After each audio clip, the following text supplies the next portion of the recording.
সিলেটের ভোলাগঞ্জে সাদা পাথর থেকে লুট হওয়া পাথর উদ্ধার এবং আগের জায়গায় রাখার কাজ শুরু হয়েছে। অবৈধভাবে উত্তোলিত পাথর ফেরানোর জন্য প্রশাসন ও আইন শৃঙ্খলা বাহিনী যৌথভাবে মাঠে নেমেছে।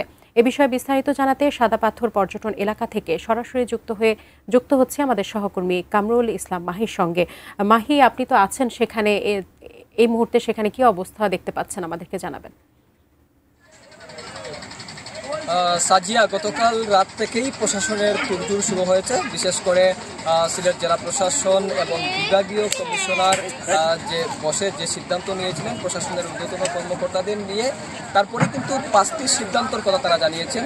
যে 5টি সিদ্ধান্তের মধ্যে বলেছেন যে পাথরগুলো উদ্ধার করে প্রতিস্থাপন করবেন।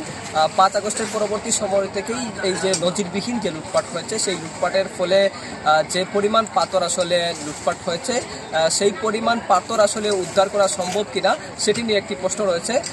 প্রশাসনের সেই ঘোষণার পর থেকেই রাত 12টা থেকেই অভিযান শুরু হয়েছিল, যৌথ বাহিনী অভিযান শুরু করেছে। সেই অভিযানের পর থেকেই কিন্তু সিলেট এবং ভোলাগঞ্জ যে মহাসড়ক রয়েছে, সেই সিলেট ভোলাগঞ্জ মহাসড়কে শত শত ট্রাক আটকিয়েই কিন্তু তল্লাশি করা হয়েছে যে লুট হওয়া পাথর এখানে রয়েছে কিনা।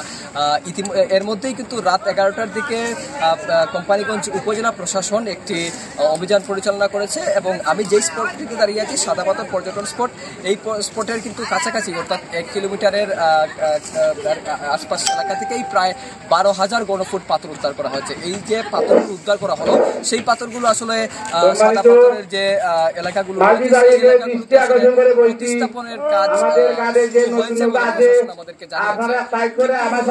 সকাল থেকেই আমরা আসলে সাদা পাথরের যে সড়কটি রয়েছে, মহাসড়কটি রয়েছে, সেই মহাসড়কটিতে আমরা অতিক্রম করছিলাম এবং সেনাবাহিনীর তল্লাশি যে চৌকি রয়েছে সেগুলো দেখেছি। কিন্তু পর্যটন স্পটে এখনো পর্যন্ত প্রশাসনের দৃশ্যমান তৎপরতা আমরা দেখিনি।